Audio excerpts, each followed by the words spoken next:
I mean, I don't know. I'm not. I know I got a cake coming and a couple of gifts. So Oh, gifts are always good. If you get something good, you have to share it with us next week. Show us what you got. I will. I will. We can't share the cake because we're all in different locations, of course. I think You're actually right. we're all in different states, right? I'm in New Jersey, Pags is in Pennsylvania, Jack's in New York, and you're in Connecticut. We are That's correct. covering the Northeast streaming sports area. We just need somebody from Massachusetts on here. All right, Yeah. so let's get right to the debate. Every week we get a whole bunch of debate questions, most often delivered to us from Jack. And we're going to start off in football. And one of the big football stories has to do with a wide receiver who is a Super Bowl champion and a former Giant. And the question is, are we making too big a deal over Odell Beckham and his free agency? What do you think? Well, I'll take it first. There's a saying, you need your money now as opposed to saving your money, okay? And these NFL teams, they need their players now. I mean, if Odell Beckham Jr. can't produce at a high level right now, do you think these teams like the Dallas Cowboys, first and foremost, are thinking of next year? I mean, they need a way to beat the Philadelphia Eagles when they play them in the playoffs. And if it's the OBJ of old, he's definitely a big asset, a very big asset. If he's a good version of OBJ, he's an asset. If he's a diminished version, he's not. And if he can't get on the field altogether, who cares about next season? You'll worry about it next season. And right now, we don't know his readiness as far as getting back on the field in the next, few weeks. So I think we're making too big a deal out of it because I noticed the Cowboys have cooled off a bit on the OBJ saga. So, yeah, the answer is too big a deal we're making out of it. I would happen to agree with you, Jack. I think the timeline is 5 weeks or so. So if he's able to play, it's going to be into the playoffs. And that's 5 weeks. And without even any, running through drills, getting the timing straight with his quarterbacks, et cetera, et cetera. He's a unique talent. But if he's not going to be ready, I mean, maybe he might help you win a playoff game. And maybe that matters a lot. But that's only going to matter to a very few teams.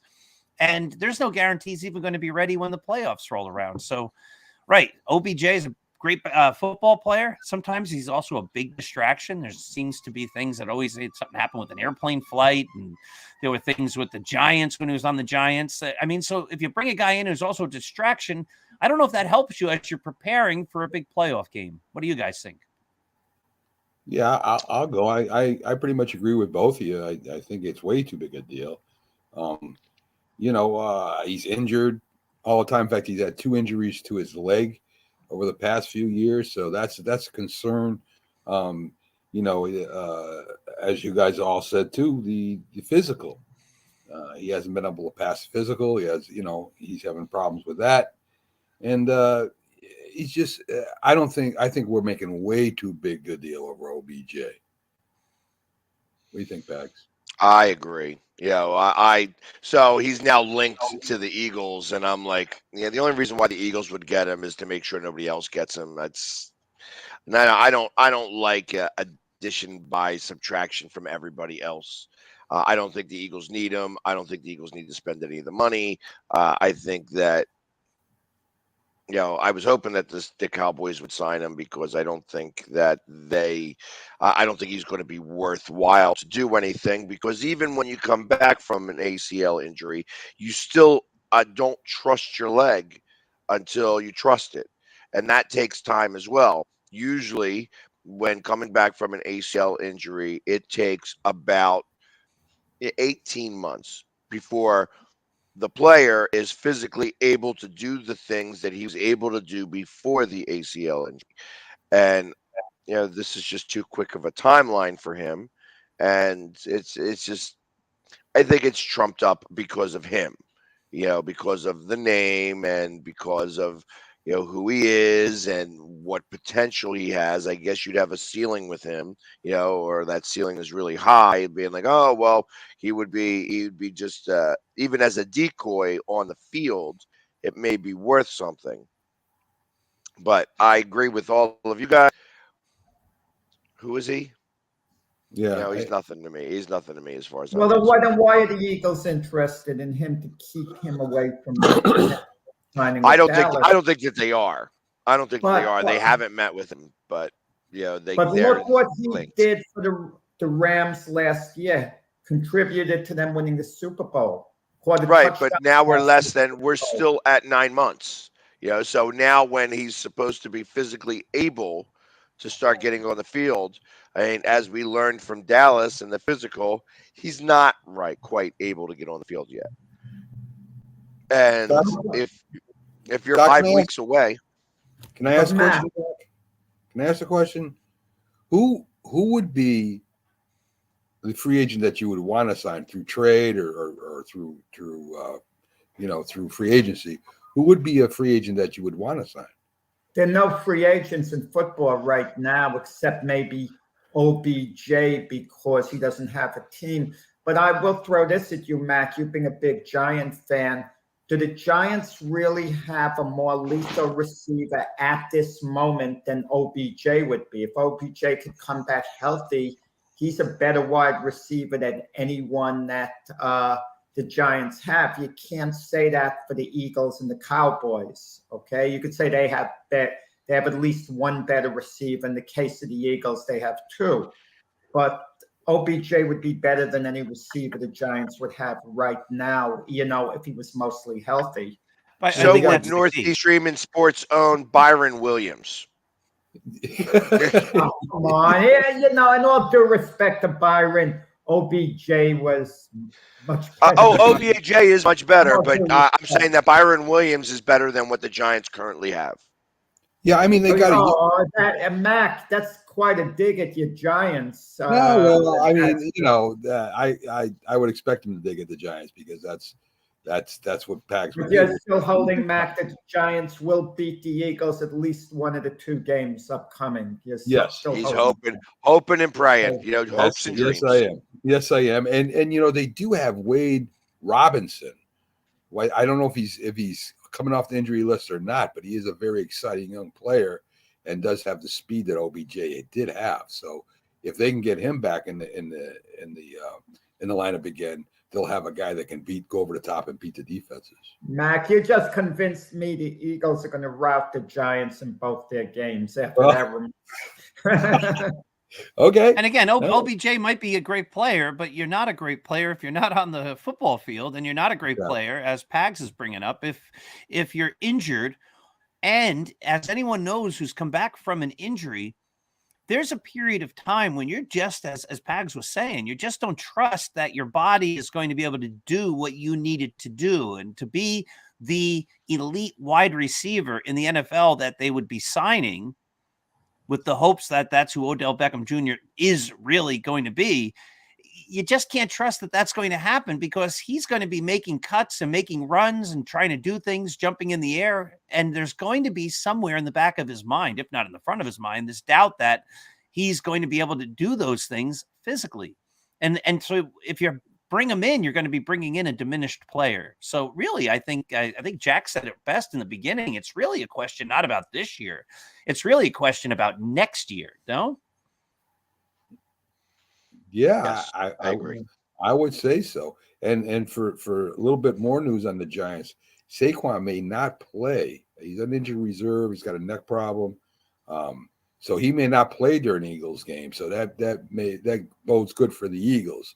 But I expect him to go out there and give it a shot. But Mac, you keep bragging about Daniel Jones being this great field general. So shouldn't he be able to do things against the Eagle defense? Well, I'll tell you. That pesky 19-yard line catches up with him all the time.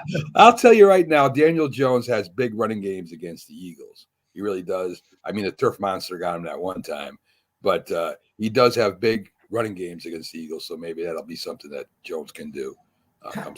Let me ask Pags, the quarterbacks ever hear you when you're in the stands? Yes. Has the quarterback Sometimes ever? they do. You think you could get inside the quarterback's head? Can you be loud enough for them to hear you? Because NFL stadiums are very So noisy. I will take the one instance the one instance that I know that I take full credit for, the Eagles versus the Saints in the playoffs in New Orleans. It's quiet as a pin drop in the stadium because the Saints are on offense. In the very first play from scrimmage, I had been going for 3 hours nonstop already. The first play from scrimmage was a bomb from Breeze, and literally, it got intercepted.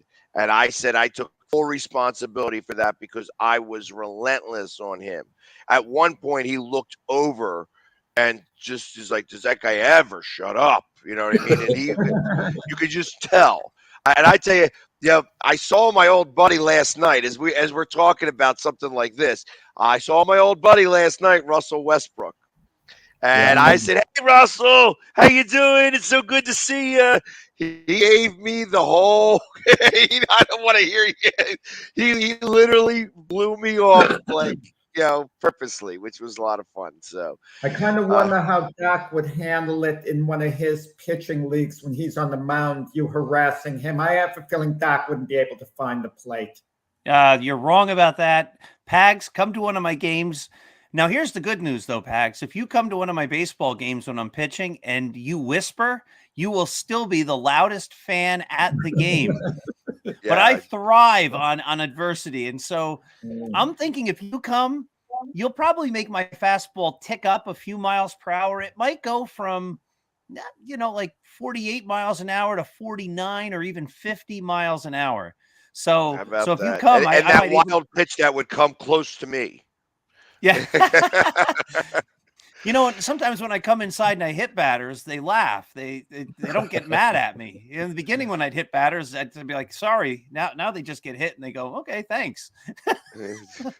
That was easy. Now, Rick Sherlock is saying the Vikings are over the Jets, but that was last week, I believe. Wait, Rick, I picked the Vikings to beat the Jets. I picked them last week. I didn't want them to win, obviously, but I did pick them. He's not a loyal fan, Rick. He's not a loyal No, fan. I'm a sensible fan. Loyal fan. fan. You can be a loyal fan. You can be a loyal fan and be reasonable. Doc, no, Doc, you can't be a loyal fan. Wait. So you get a guy like if you pick against your own team, you're not a loyal fan. You're a homer then. Doc would agree with me. No, you can pick against your team. Like if you're a Mets fan in 1962 and you love the Mets, you can't possibly pick them to win any game. They're not going to win. I'm not saying you'll pick them, but you'll be there rooting for them, wouldn't you, Doc? Oh, you can root for them and still say, I think they're going to lose. No, that's not. No, you can't root for them and say they're going to lose. You got to root for them to win. No, you can root for them to win. You can hope for something unlikely to happen, but that doesn't mean you're rooting against them to lose. You can love your team, but be realistic about their chances. No. What fan is realistic, Doc? I mean, they're playing at Buffalo this week. It's going to be hard to pick them to win that game. Jack, if you don't pick them. Hey, but Rick, how did they do against the NFC East? It's a good point. We'll see how. Yeah. Anyways, just I wanted to throw that out there that they beat every team in the AFC East. They didn't do so great against the NFC East. We're talking football. So we have another great football question, and this one's a really good one. And I think we're going to have some good discussion and debate about this. The question is in regard to the greatest quarterback of all time. That might already start. Joe Montana?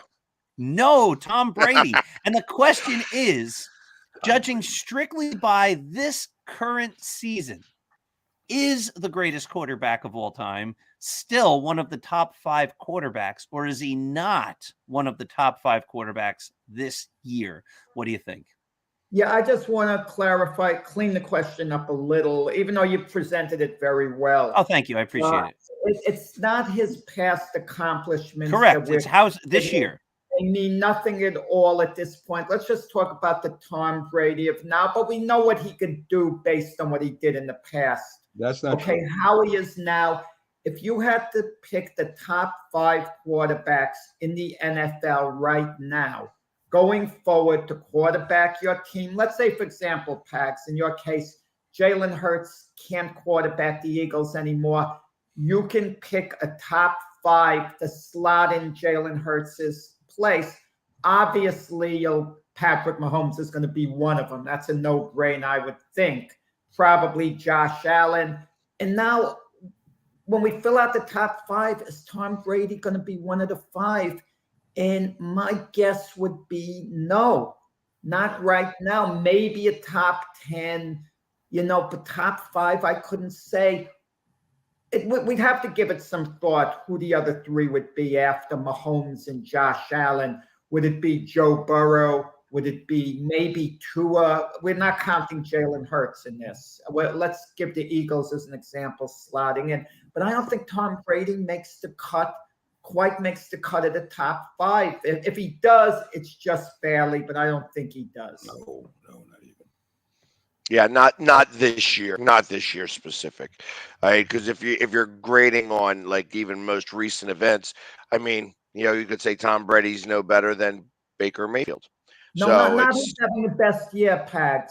Just how good he is now. Well, and that I understand. It's so when I think about like what has Tampa done this year, and how much does this year mimic the year that they went to the Super Bowl? They had a little bit better of a team, but they didn't start off so great. And then they went on to, go on a run. And, so they're a little bit off of that pace. Right now, what are they, 6-6? It's one game off that pace. But, I mean, so it's possible that he could turn it on and do what have you. I think what barely puts him in the top 5 is that the NFL stinks right now. And when you think of quarterbacks, even at 45 years old, and you're keeping Jalen Hurts out of the top 5, because realistically, he is in the top 5. And I agree with all the other 3 guys that you said, including Joe Burrows being number 4. I mean, are you going to put Kirk Cousins above Brady in the top 5? No way. We're not. Right now, We're not saying how good we're not judging on necessarily the year that they're having, how good they are going forward. But you have to judge on. But we only have, if we're not able to look at the past, we're only able to look at this year. I mean, then you have to start to possibly include Kirk Cousins into the mix of the top 5 quarterbacks of this year. Yeah, and that's where I have a challenge, because I can't put Kirk Cousins above Tom Brady anytime. My question is this: would you put Kirk Cousins ahead of Lamar Jackson this year? No. Well, this year, no. Not including. Yeah, but you said we can't include what previous performance. We're talking about this year alone. This year alone, you have to consider. Forward. I'm talking about moving forward, quarterbacking your team. If that quarterback is healthy for the rest of the season, the top 5 guys. But Jackson, this season, I would have to consider Kirk Cousins above Lamar Jackson. Moving forward this year, of course you this would. Year, you'd have to do it. Well, Jackson's hurt, Pag, so you would have to consider. Well, yeah, but I mean, even beyond Jackson, Jackson has not had a great season. He's not had a great season. He was healthy, Matt. Yeah, I understand it, but he's not. I mean, healthy. Listen, there are a lot of quarterbacks a lot better than Tom Brady right now. You could even throw Aaron Rodgers in there this year. I think he's no way. Not at all. Absolutely not. I think he's had a better year. He's Aaron Rodgers. Yeah, I think he's had a better year than Brady so far. Now, the Buccaneers are in the playoffs right now. Am I not mistaken? They're 6-6. How many of those wins? At least 2 or 3 of them. I can think of 2, and I don't watch all their games. They won because Tom Brady marched them down the field at the end and won the game for them. A top quarterback is a guy who you want to have on the field with less than 2 minutes to play, knowing that he's going to give you a better than average or a very good chance to win the game. And But I Doc, say that there's not a quarterback out there that still can do that. Tom Brady just won the game last week for them. No, he marched it down the field and they won the game. Two Please. scores, two please. TDs. Dak Prescott right now is better than Tom Brady. Tua is better right now. See, I can't agree with you on that. Oh, I cannot agree with you on that. Because right now the Dallas Cowboys aren't winning their games because of Dak Prescott. They're winning their games because of the defense. So realistically, Dak has not had a very good season. Tampa's winning because of their defense, Pags. No, Brady's marched them down the field and won a number of games. Brady took over the most ever fourth quarter comebacks. Jumped over Peyton Manning and Ben Roethlisberger. I think it was over the past 2 months that he just took that over because he's had like three or four comebacks. Brady's been playing forever, though. Of course, I understand that, but and listen, the two quarterbacks that he jumped over were also playing forever. So I get it. It's not that's a matter of longevity. Those records get beat by having a long career where you've been down 45 times at least in the fourth quarter to be able to come back. Yes, so Brady, it's like you can't. Brady is the luckiest quarterback in the history of football. That's all. No, you can't say that a guy who's had that much success is luck. I mean, come on, that's silly. Listen, Doc, he was drafted in the 6th round. Hardly any quarterback makes it from that. He had the greatest coach in the history of football, or the greatest coach today in football as his coach. He had unbelievable defense. He had a great kicker. I mean, this guy came into a perfect position. And he also lost 2 Super Bowls because of miracles on the other team. Unbelievably great catches that were out of any sense of reasonableness. A guy catching the ball on his helmet. I mean, if he wins those 2 Super Bowls, I mean, it's at some point you can say a guy. Truth of the matter is that if he won the 1 Super Bowl, forget the fact that the Giants beat him in that other Super Bowl, but if he won the 1 Super Bowl and completed the undefeated season, there would never have been there would never be another question. There would never be another question. So the fact that the Giants beat him, and trust me, I'm happy about that. I actually was rooting for the Giants in that game. Really? So it's probably absolutely. I was rooting for the Giants in that game. Yeah, so we need to stop right here. Part of being an Eagles fan is hating. You know what? Giants. So I've always looked at the Giants. As like the baby brother we beat up on all the time. Oh, stop already! I'm serious. That's how I look at that. Now I don't ever want the Cowboys to win. Never do I want them to win. But why the Giants over the Patriots? The other division, the other league. Yeah, at that point felt like so. I think of it in the exact same way as this. In 1976, the Russians came over with their hockey team that was supposed to be the best in the world, and they went through the entire NHL and beat everybody. With only tying the Montreal Canadiens. And the last game on their schedule was the Philadelphia Flyers. And everybody who didn't live in Philadelphia hated the Philadelphia Flyers.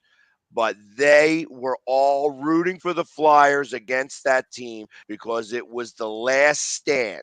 You could not have the Russians just sweep through the NHL.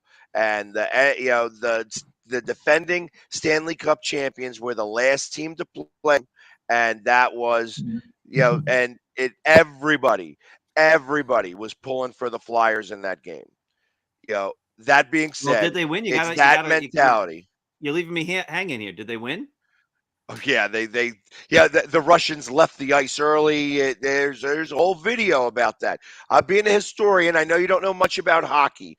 But if you go check out the Russia, just that whole thing, Russia hockey in 1976 against the NHL and the Philadelphia Flyers. I mean, I have a VCR tape. I remember that game. The Flyers won 4-1. 4-1, correct. I remember early in the game, they were the Broad Street Bullies, the Flyers, and the Russians were used to playing kind of a clean brand, the hockey international style. And the Flyers, introduced them to goon type hockey. They kind of roughed them up in the beginning of the game. There was no diplomacy. And later the papers in Moscow came out with reports about the lack of sportsmanship, that they were playing for sport, the Russians, and the Flyers were just goons wanting to fight, how unfair it was. But it was really a great performance by the Flyers, in that game. Yeah, there was a pretty strong check against from Ben Wilson on one of the Russian players, and there was not a call that was done, and Russia literally, they're like, we're leaving. And that was where the whole Ed Snyder came in and said, have you paid him yet? And the commissioner of the NHL was like, we have not paid him yet. And he's like, well, tell them they ain't getting paid. They don't finish this game, they ain't getting paid.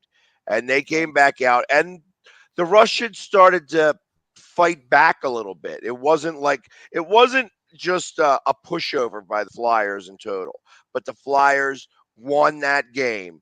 And like I said, it was the one time, that the Broad Street Bullies were loved in the country of in the North America, because they were hated every other time. There's Let me ask you a question here. Historically, obviously, and again, I'm not a hockey guy, so I don't really know much about hockey, but no one can be a fan of sports and not know what happened then in the 1980 Olympics, when the U.S. team obviously upsets the Russians, right, up in Lake Placid. So, sometimes I try to look for connections. You try to look for when it first became clear that a team might have had an Achilles heel, or that they had a weakness. And even if they win a game that you see like, ooh, that's a way that I can beat them next time. So basically the story you're telling is that the Russians came over to America. They're playing all the NHL teams, beating up every single team. And I assume it's basically that same Russian team that comes back 4 years later in the Olympics and loses to the United States. Is there a connection? And I don't know this, I'm asking the question, between that loss to the Philadelphia Flyers and the fact that they weren't able to finish the job in the Olympics? Is there some type of correlation there, or am I just making connection that doesn't exist? No, not at all, because they got the better of the NHL during the series. Just right. The Flyers kind of sent them home on a down note, the Russians. But that being said, it kind of was the same team. They were a little older at that point, and this was before the Olympics brought in professionals. These were amateur players. If you were a professional, if you had gotten paid to play in any level, you were ineligible to play in the Olympics. The Russians, although the team would get paid, none of the players got paid to play. So the Russians for years had the best team because they never left Russia, and it was, the league over there it was their all-star team. The KHL had an all-star team that was the Olympic team. And you said they never really got paid because they weren't really considered professionals over there. So it kind of broke that trend. Ultimately, the rule changed over the years. After 1980 on, they started to bring in professional players to play on these teams, and because it was now more a matter of national pride rather than gamesmanship and sportsmen.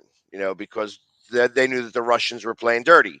That they were saying that these guys don't get paid, so they're not professional, and so on and so forth. Well, what happened also a few years before that, in 1972, the Soviets came to play the NHL All-Stars, an 8-game series, a summit series. And at that point, we didn't know much about how good the Soviet hockey team was. It was assumed that the NHL was completely going to dominate. It was going to be one-sided because you had the best of the NHL. And the Russians get off to a 3-1 lead, and they're booing. The fans in the U.S. are booing the United States. They go back to Russia, and they were down 3-1 in one tie. And the U.S. rallied to win the last 3. And even in the deciding game, the U.S. was down 2 goals fairly late in the game, and they rallied and pulled the game out. But you kind of remember one of the players looked like it was going to, from the United States, looked like it was going to hit one of the referees with a stick because it seems so blatant in the way the officiating. But the U.S. actually won that last game in Russia, and the Russians sent a message to the United States bench in the last 2 minutes. If the game comes out to be a tie, we're claiming victory because we scored more goals overall in the series. But the United States barely eked out a win, and it was very big in Canada, even though they were expected to dominate, the idea they could come back and win the last 3 was kind of historic. So great stuff happened before the 80 Olympics. Even people forget 1960, the U.S. Olympic hockey team was a major underdog to the Russians, and they won the gold medal in 60, 20 years before. No one talks about that. The 1960 right. Team in Squaw Valley. Well, and they do mention that in the movie Miracle, where the coach was actually cut from the team. He was the 24th player that wound up getting cut from the team. And so they do mention that in that where he didn't get a chance to win the gold there.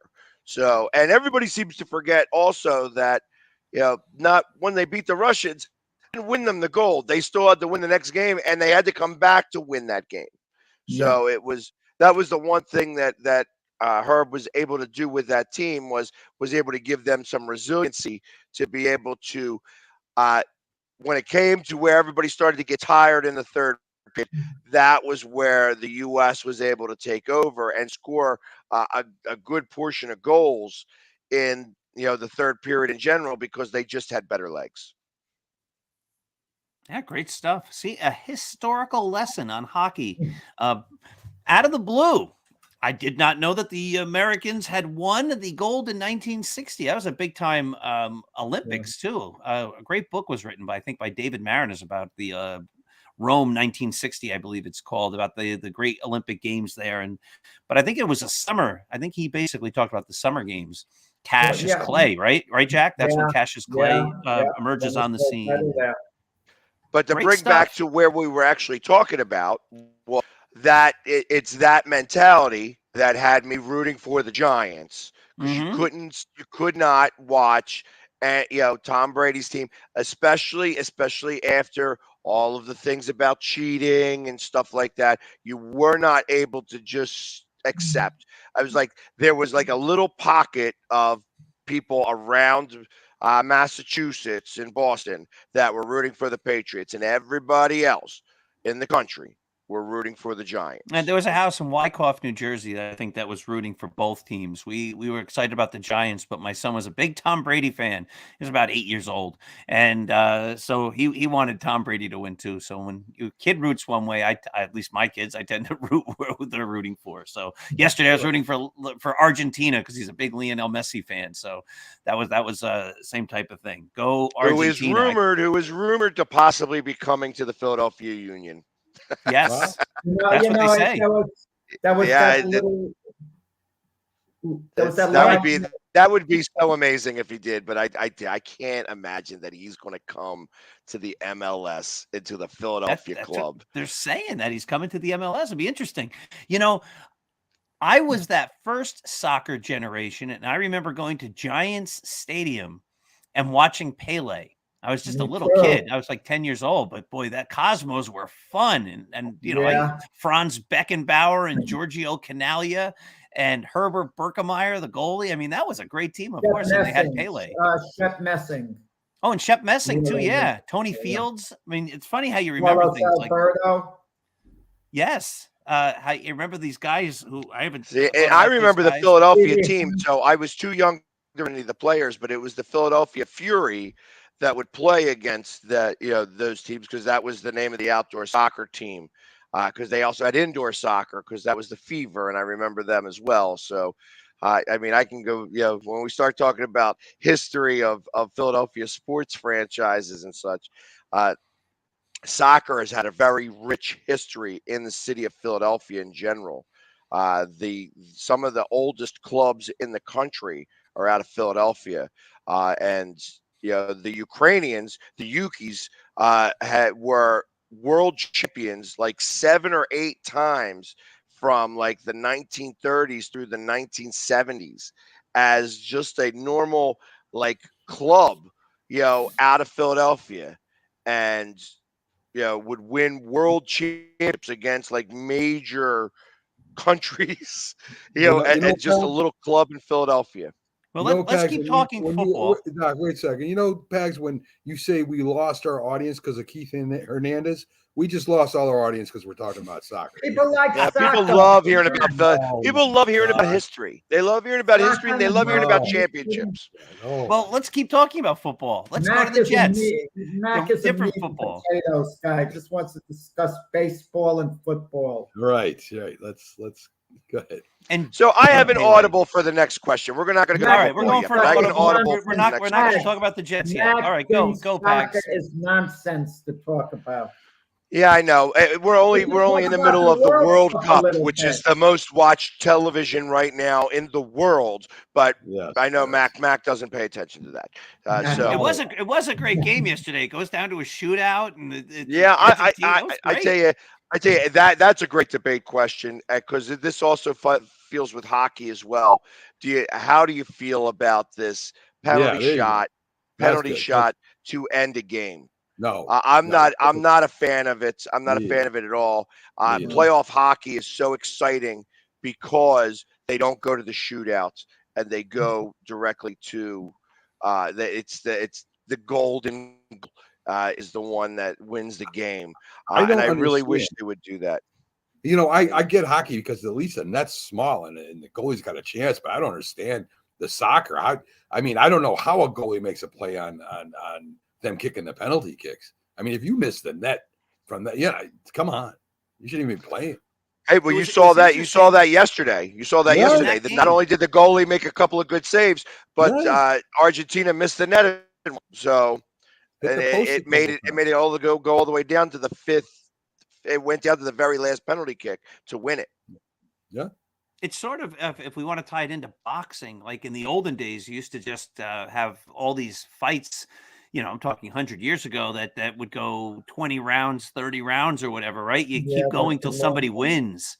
And there's something that's much more majestic about that. Like if you just keep playing overtimes in these competitions until one team ultimately scores a goal, which it's definitely a much more pure way to finish a game than just the penalty kick routine. Yeah, it really makes it more an iconic game.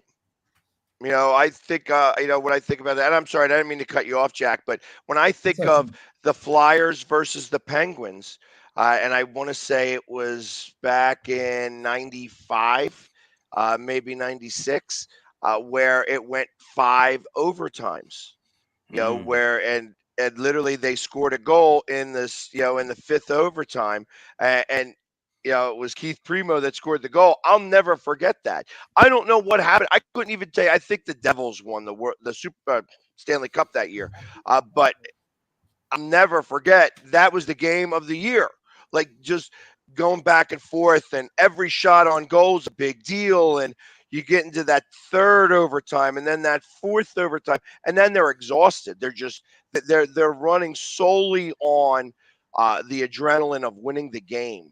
And especially after watching that game yesterday in soccer, between the Netherlands and Argentina, there was so many chances by both teams going back and forth in the last 15 minutes.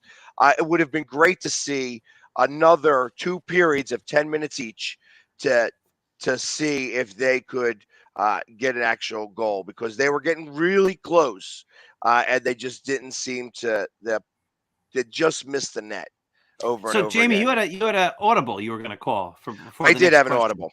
So my audible has to deal with question number 2. It says when the question is, when all is said and done, will the recent contract from the New York Yankees gave Aaron Judge be worth it to the organization? My audible is putting Aaron Judge and Trey Turner, the both of their sons, which one is going to be more worth it at the end of their contract?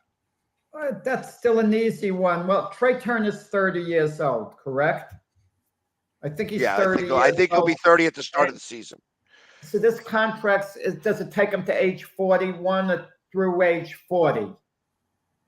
I think it's what, 9 years, so 39. 11 years. I 11 think it's years. 11 years. Trey Turner All was right, 11, 11 I years. thought. It's going to Yeah, take him 41. to close to age 41 or thereabouts. Aaron Judge's contract takes him, what, to age 39 it expires, okay?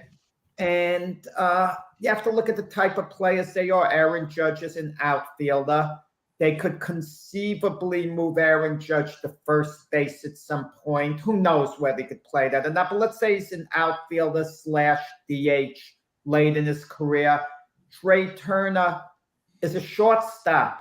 At some point, he's going to lose his mobility. The last few is 11 years. Let's say after 7 years, he doesn't have the same mobility. We saw what happened to Derek Jeter, how he kind of lost it, and other guys as well. Trey Turner's not a DH type. I'm sorry.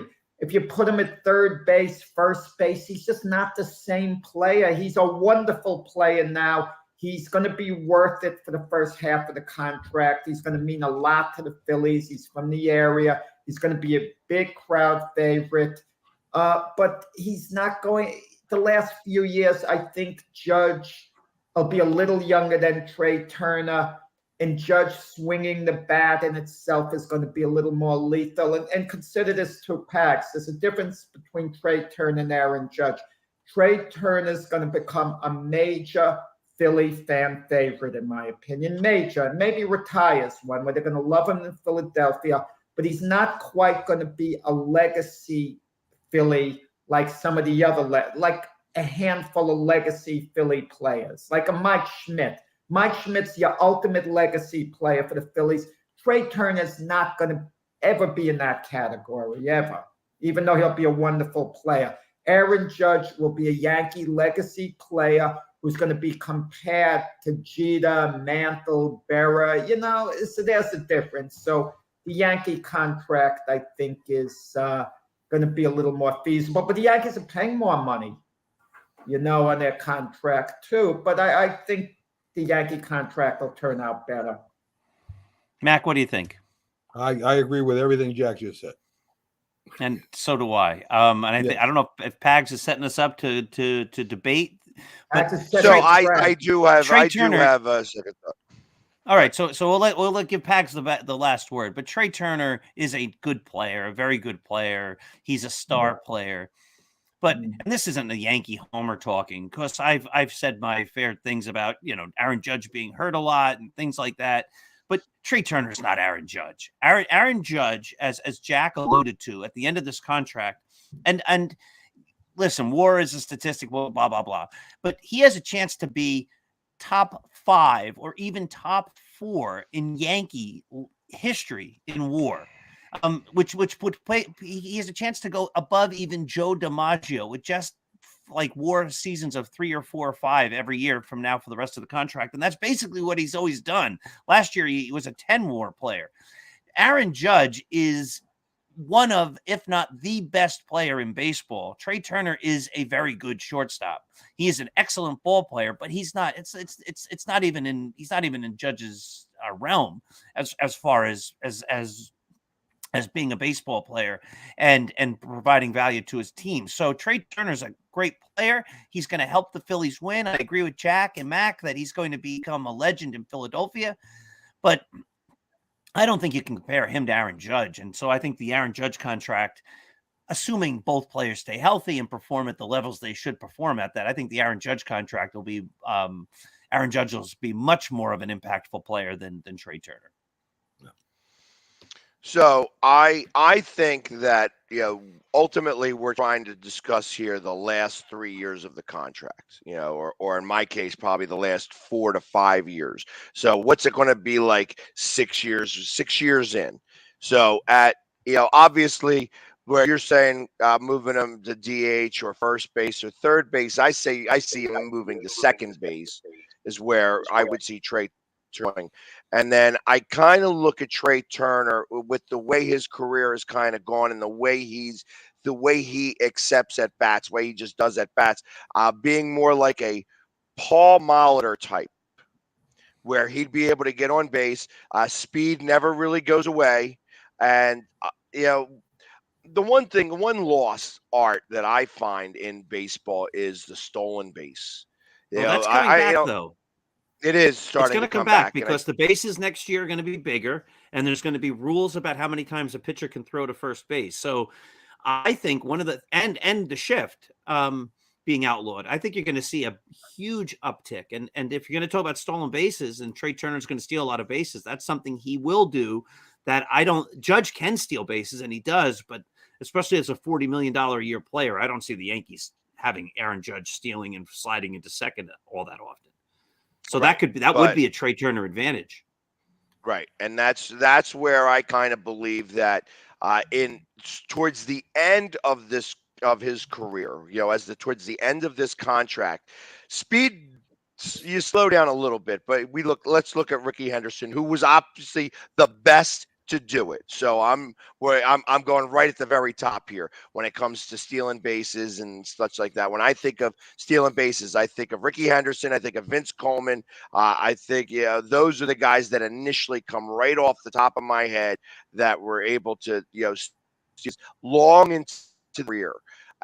I feel that Trey Turner is also going to be in that mix, that he's going to be, like I said, a Paul Molitor type, where he's going to be able to hit some.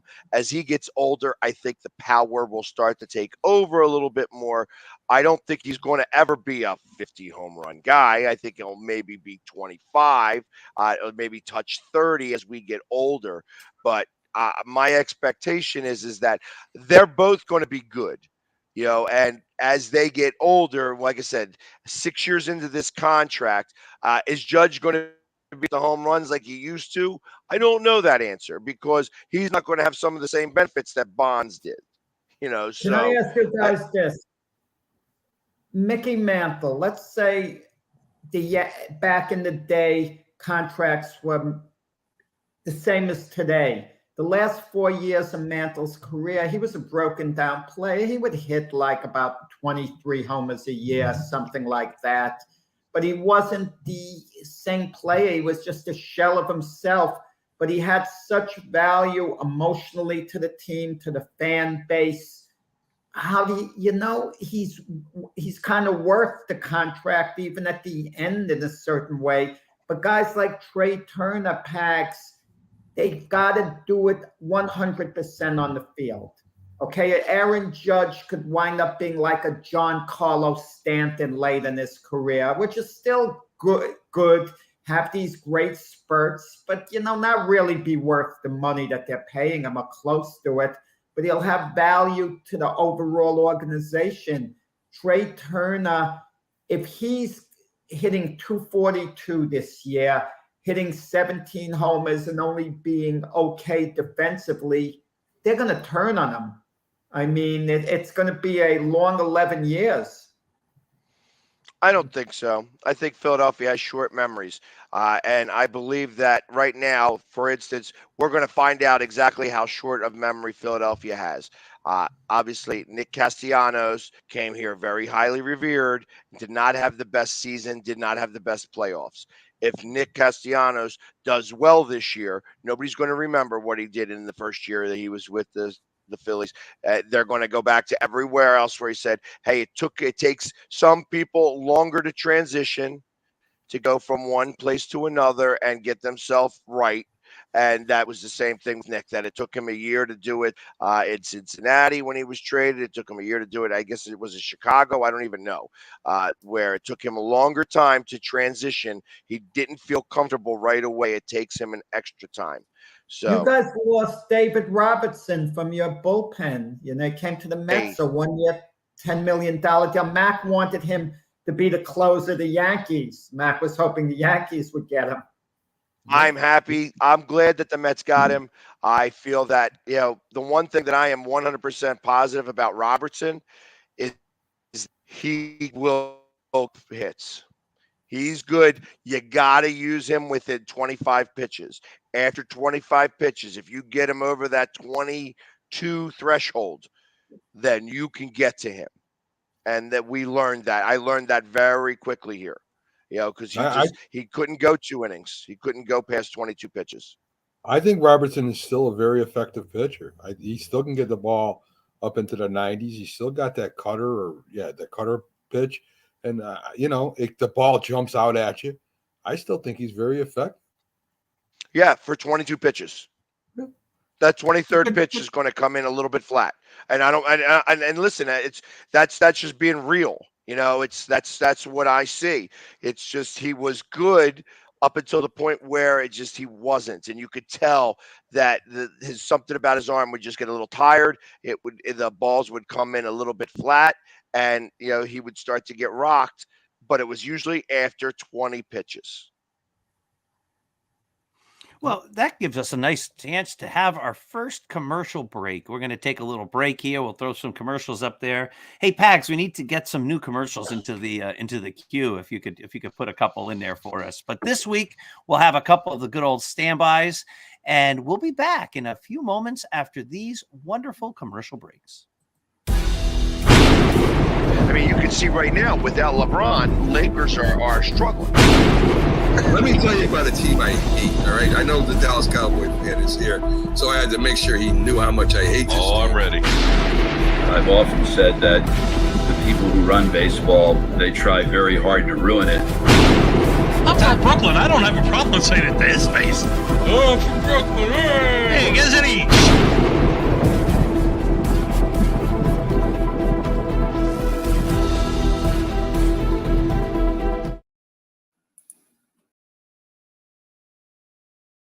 Supporting the needs of our veterans. That's the goal of all of us at Team AmVets. Like Mitch, Carlos, and Kevin from our Welcome Home team that brings furniture to our vets. We are Team AmVets. Or Linda from our thrift stores who brings you great bargains every day. I am Team AmVets. And John, who picks up your thrift store donations that support California veterans programs. I am Team AmVets. Visit our website or Team AmVets thrift store to donate or shop today. Join the team!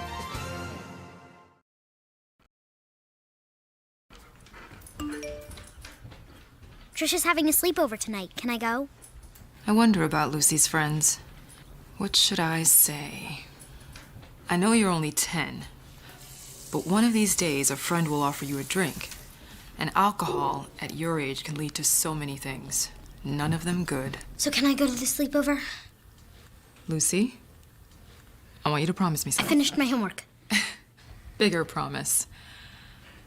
If there's any drinking, I want you to say, "No thanks, not my thing." Mom. I promise you. Your real friends won't care. Deal? Sure. Really? I promise, Mom. They really do hear you. Did you pack your toothbrush? For tips on how to start the talk, visit underagedrinking.samhsa.gov. A public service message from the Substance Abuse and Mental Health Services Administration. Anyone else? My name is David, and in 8 years, I'll be an alcoholic. Hi, David. I'll start drinking in middle school, just at parties. But my parents won't start talking to me about it till high school.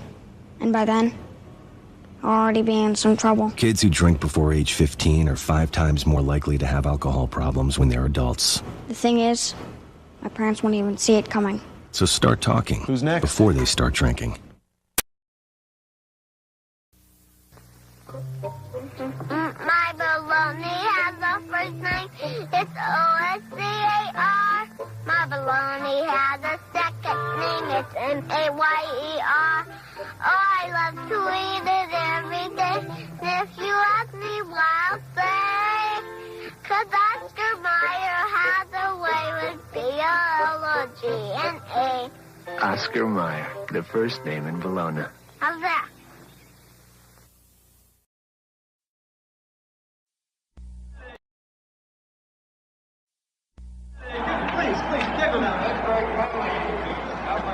Mr. Green? Mr. Green? Yeah. You need any help? I just want you to know, I think you're the best ever. Yeah, Sure. Want my Coke? It's okay, you can have it. No. Really, you can have it. Okay. A Coke and a smile makes me feel good. Makes me feel nice. See you around. That's the way it should be. I like to see Hey, kid. the whole world is smiling with me. Coca-Cola as life. Have a Coke and Thanks, Mean Joe. smile.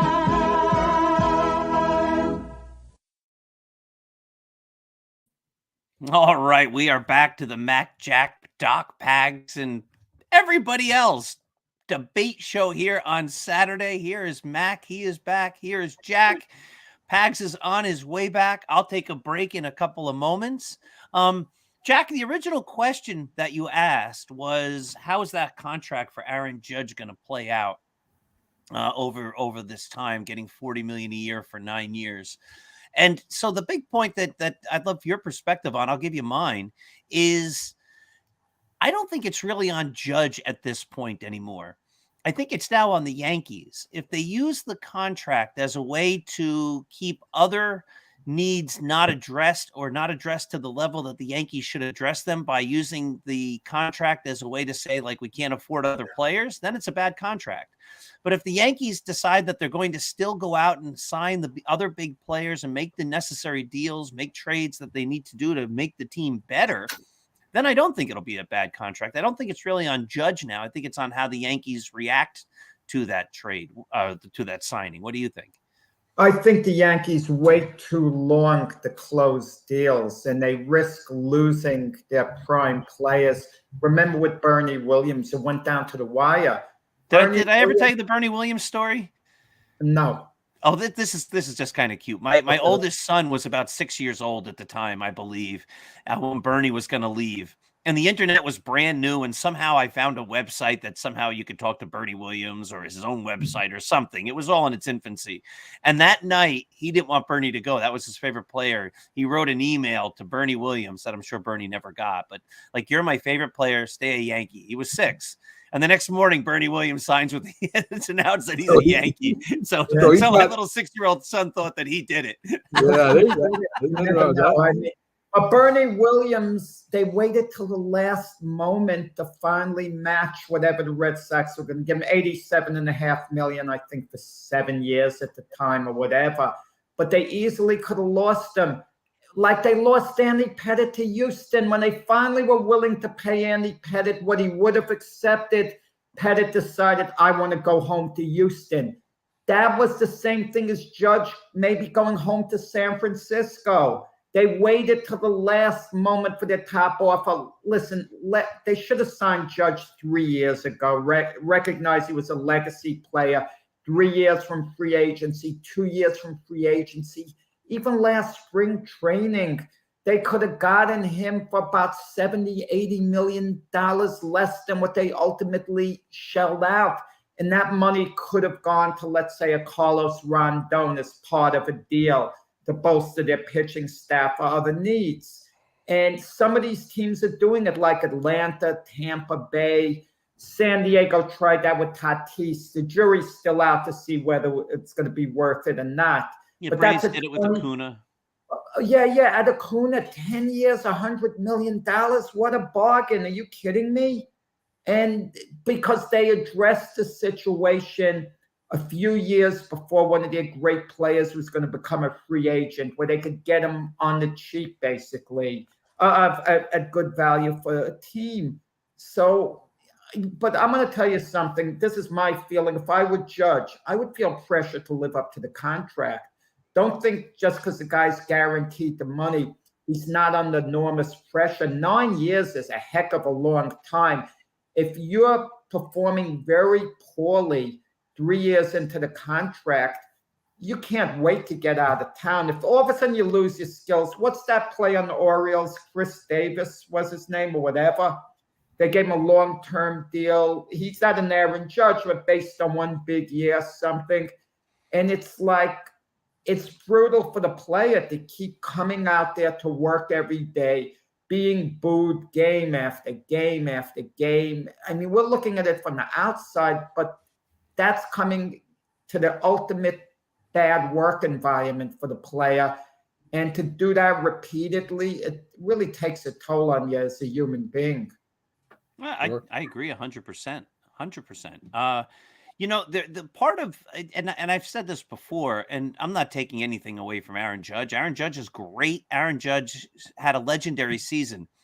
But I always think it's interesting when players have that great season right before their free agency, right? And the whole narrative, you know, Judge stepped up, you know, he put his money where his mouth was. He's playing for pride. He's playing, well, and he had a great season. He had 62 home runs, had one of the greatest seasons of all time. But boy, doesn't it beg the question, why couldn't he do that before? He only do it because he was trying to show it to the Yankees. And then will he do it next year? Like how great will he be? Now, I think he's going to be great. I think he's a great ball player. But if he doesn't, boy, does he allow that narrative to grow. Can I just say one thing to you, Doc? You especially should have picked up on this. Derek Jeter had his worst year the year he was eligible to be a free agent, the last year. And that diminished his value to an extent. He hit 270, Jeter. He faded badly over the last 2 months of the season when he was a free agent. So that's not always the case. You know, yeah, of course, there's always going to be people who defy what the traditional idea is, like exceptions to the rule. I'm saying there's a lot of players who have big years. Reggie Jackson, 1981, had a terrible year by his standards, and he was going to be a free agent at the end of the year. And the Yankees let him go at the end of the year. They didn't re-sign him because he had a terrible free agent year as well, him and Jeter. But 1981 was also an aberration year, right? There was the strike. They missed 44 games and so much of the season, et cetera, et cetera. Like it's hard to judge the 1981 season as a typical season. Yeah. So you know, I know Pags loves talking about the Yankees, so I'll go first. Listen, Aaron Judge, I mean, he could have got a lot more money. That's the first thing I'm going to say. San Diego offered him $40 million a year or something ridiculous.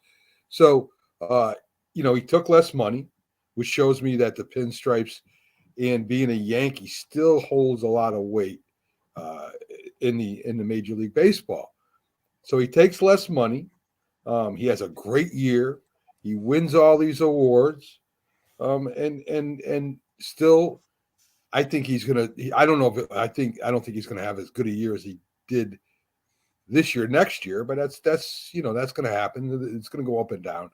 So I think the Yankees made the right decision, even though I was in the beginning. I was very.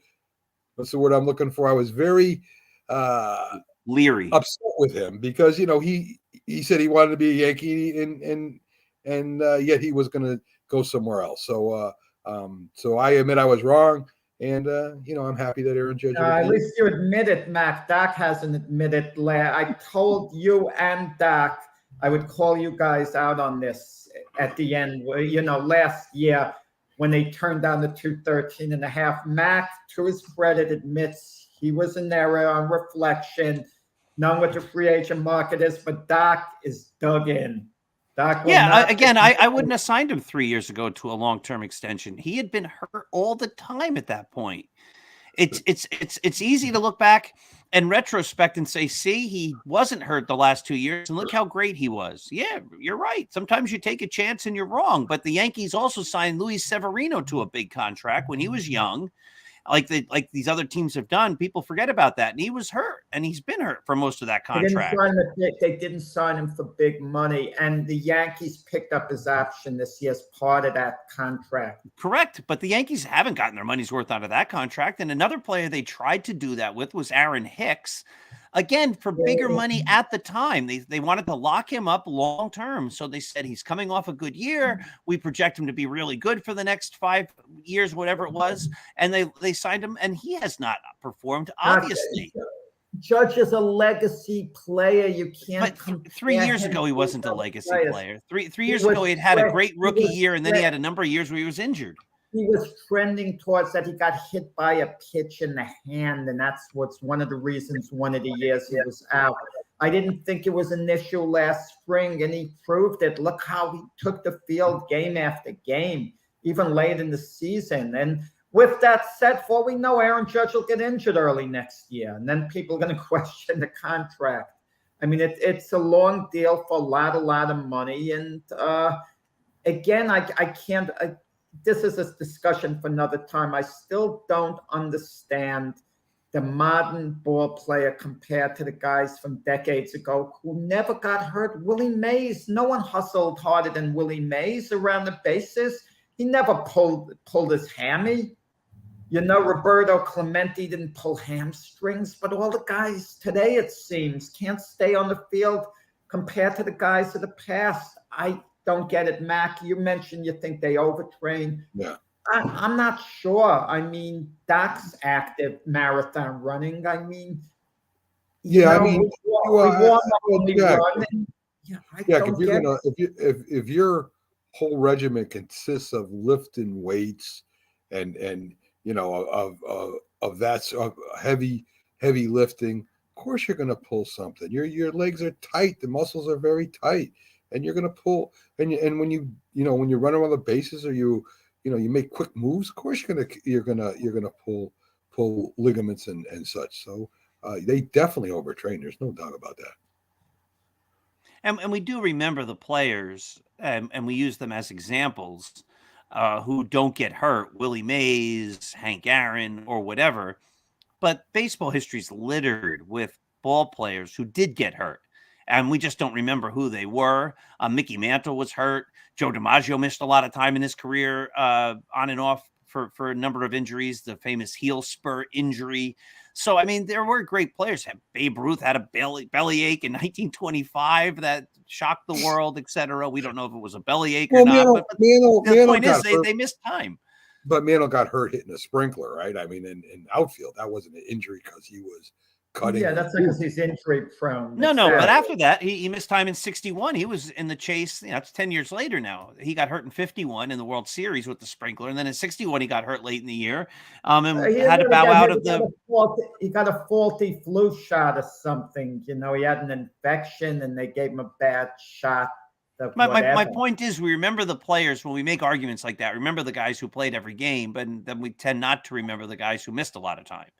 Because there were a lot of guys who missed a lot of time and who were injured. All right, so we're going to go to football. I'm going to throw out two questions, then I'm going to bow out for a moment or two. Both of them having to do with before. I'm sorry.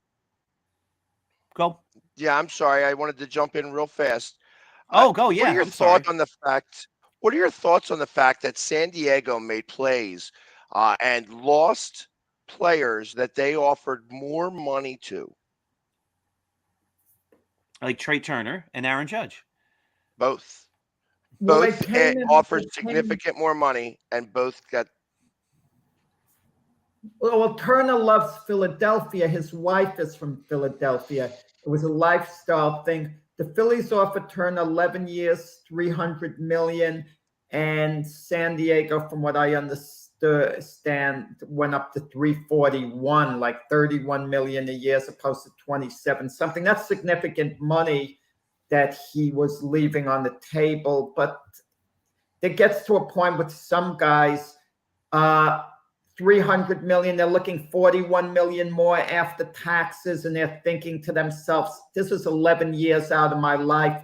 It's an extra 24 million or so after taxes, major money.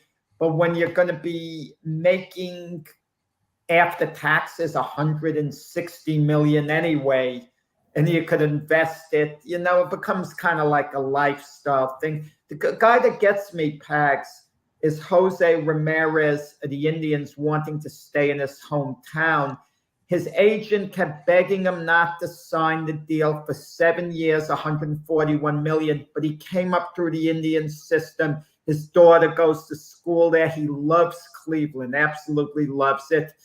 And his agent knows he could have gotten in the $30 million range for 7 years as opposed to the, $20 million a year that he signed for.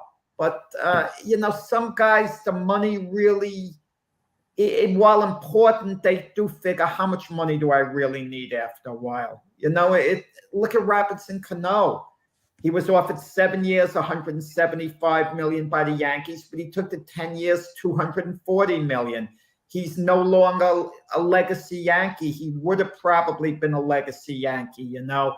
Perhaps he would have been a legacy Yankee had he taken it. He certainly would have been in Monument Park. But, you know, Trey Turner's going to work out. That's going to be especially if the Phillies win one World Series, that Trey Turner contract is absolutely going to be worth it with one World Series win. And he's the type of player who'll give you 7, 8 good years out of those 11. So, you know, the Phillies can be happy with that signing. I know you're a little miffed losing out on DeGrom.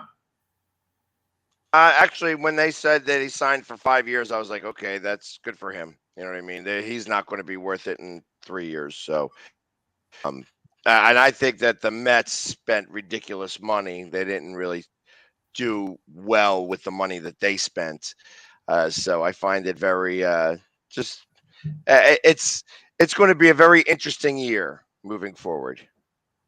Let me just talk to the San Diego thing. It's ironic because when free agency was really starting to blow up and I was a kid, there was a point in time when it looked like they were going to get every great player. In the early 80s, they got Gossage, they got Nettles, they got Steve Garvey. And everybody said no one can compete with San Diego because it's the best place to play, the nicest climate and things like that. Now, again, they lost out on Trey Turner, who wanted to go to Philly. They lost out on Aaron Judge, who wanted to stay home. And then they signed Xander Bogaerts. So, I don't know. I just think, you know, you're going to lose out on certain players. I think the bigger question is San Francisco, who keeps trying to get a big player. They lost out on Bryce Harper. They lost out on Aaron Judge. They keep coming up short. So, but again, there's reasons for all these signings and things like that. And that's part of what it's all about. Doc, there's Yankee bias. I'm going to give you a case in point. George Steinbrenner, when he signed all these free agents, the Yankees would get criticized all the time. Criticized that they're buying championships. They're trying to buy the pennant. Well, what's Steve Cohen doing? Because Steve Cohen's perceived as a nice guy. He's spending money on the same level as Steinbrenner. Even more. San Diego as well. The Dodgers as well. Right. I mean, I wonder if Jack Steinbrenner. Yeah. Yeah, I agree with you 100%. And it's one of the things that I think the Yankees went through a period, and they might still be in that period, time will tell, where they didn't want to be the team that was accused of buying World Series. Yeah, what's the purpose of being a team, especially a big market team? The idea is to buy the best players and win. It seemed like there was a period where the Yankees would rather not win so that people couldn't say that they didn't buy the World Series. And if I'm the Yankees, I spend as much as necessary to get the best players in there to keep winning World Series. And if you want to say we bought the World Series, okay, but we did win the World Series. So, and the Phillies, they've spent big money on big time players. So it's just silly. It's a double standard. I agree. But the Phillies haven't gone crazy overboard. I mean, they've stood within a high end structure, but they haven't been, off the wall. They haven't gone to the limits of Steve Cohen, with the Scherzer contract. They've been somewhat under that. They got Turner now. They got Bryce Harper, right? They've spent big time. But it was a reasonable and they are rumored with Beckett. They are rumored to get Beckett, so it'll be interesting to see if they do that and how much money they spend. Because it's been rumored that they're going to jump over that threshold. I don't know the player you said. Beckett? Which player? Beckett. Hold on. Let me look it up so I can. Wait. Yeah, I know Josh Beckett's long retired. Josh. Yeah, like I said, they were talking about Carlos it yesterday. Play for Carlos Correa. As we try to figure out the player, I'm looking it up now. The next question that they've been linked about getting the pitcher. Carlos Rondon. All right.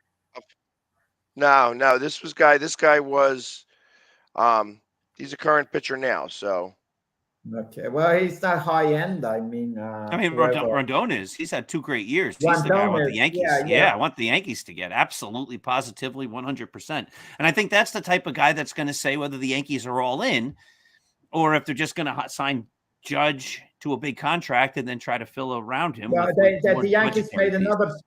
The Yankees made another signing that I know that could have the biggest effect of all. Actually, it's funny. Brian Cashman.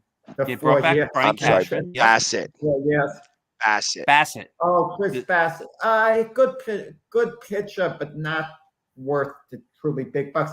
But look, the Yankees lost Jameson Talon to the Cubs.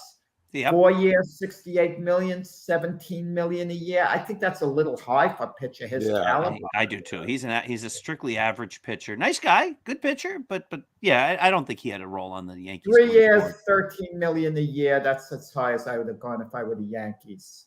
Maybe that's what I would have taken a chance on. So let's go back to football. You guys can sit around and talk about these 2 questions because they're very similar.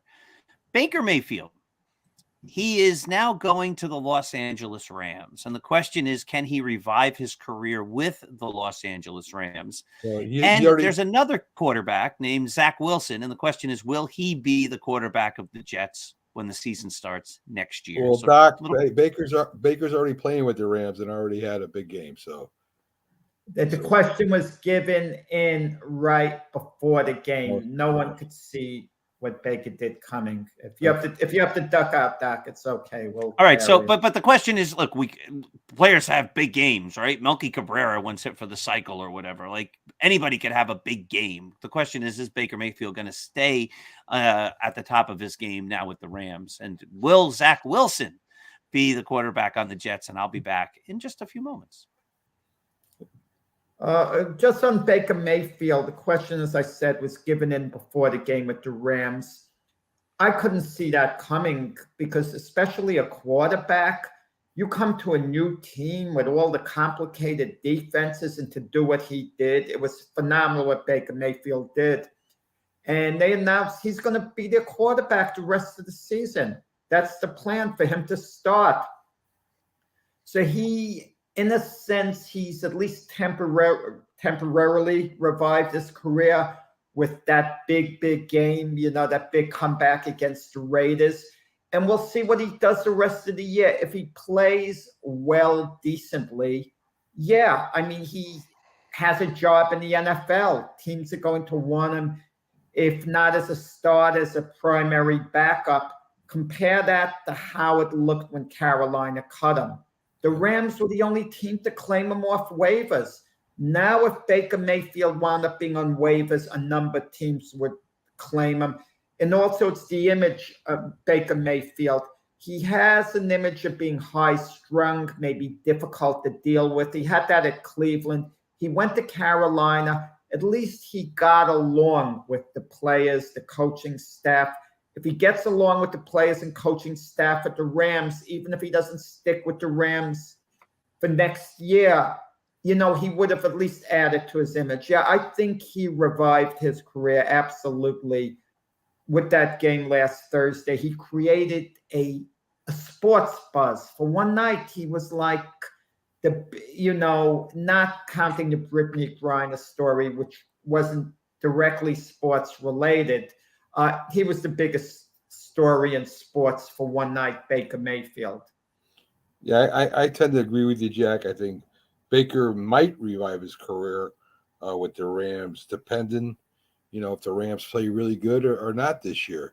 Do they make the playoffs? Probably not. No. I think they're almost eliminated now. Yeah, right. They're out of it, man. Right. Yeah. And do they continue to get better? Does Baker play better with you got a whole new team coming back next year. You got Kupp coming back. You got some weapons Baker can throw to. So maybe that will help Baker too. I think Matt Stafford is done. I think the spinal injury, his last injury, I think he's going to retire from football. I'd be surprised if he sticks around, Jamie.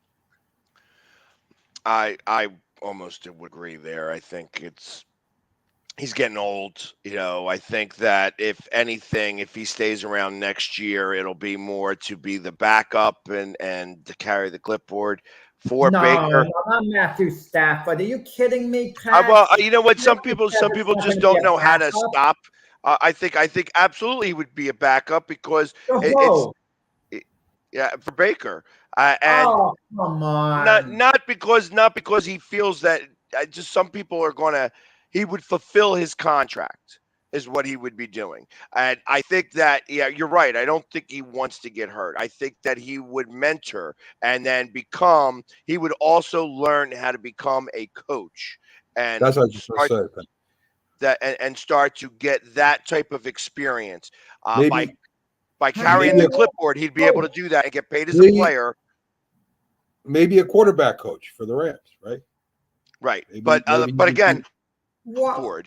Come on. You don't go from a star quarterback to becoming a quarterback coach. How do you know he even wants to coach, whether he has the slightest interest in it? And you're assuming that Baker Mayfield is going to be the Rams starter and Stafford is going to be on the active list but holding a clipboard? Give me a break. If Stafford is healthy enough to play, he's going to be the starting quarterback. And as a backup, if he's so scared about getting injured, he could get in a game at any time. Stafford is not coming back. He's done. He's all done. That spinal injury, it may ruin his life. What happens if he gets paralyzed? I mean, there's so many things that could happen to Stafford. I don't know the extent of his injury. From what I understand, he could have played this year if they absolutely needed him, if they were in contention, that he could have maybe been on the field. I mean, because it's touch and go, because the Rams are how they are. It's kind of like they're shutting him down for next year. So they anticipate him playing. That's the thought. Yeah. If it was a spinal thing and he couldn't play, he would be on the injured reserve. I mean, they did put him on it. I don't mean it that way, but there wouldn't have been debate whether he could play or not. Yeah, I don't think he'll be. That's just my personal opinion. I don't think he'll be. And I think that being said, I think that, Baker's not a bad quarterback. I think that he has you went from a bad situation to another bad situation. I feel like that the Rams are also another bad situation, but are a little better. They have some talent that he would be able to start to gel with and start to really connect with. I think that they beat a bad Raiders team. You know what I mean? So they didn't beat anybody special. If there was going to be anybody that you could go up against, the Raiders were the perfect, team to do that against. And ultimately, I feel that he may have a little resurgence. I don't know if it's going to revive his career, but it's possible that he could lead that Rams team next year to a playoff run.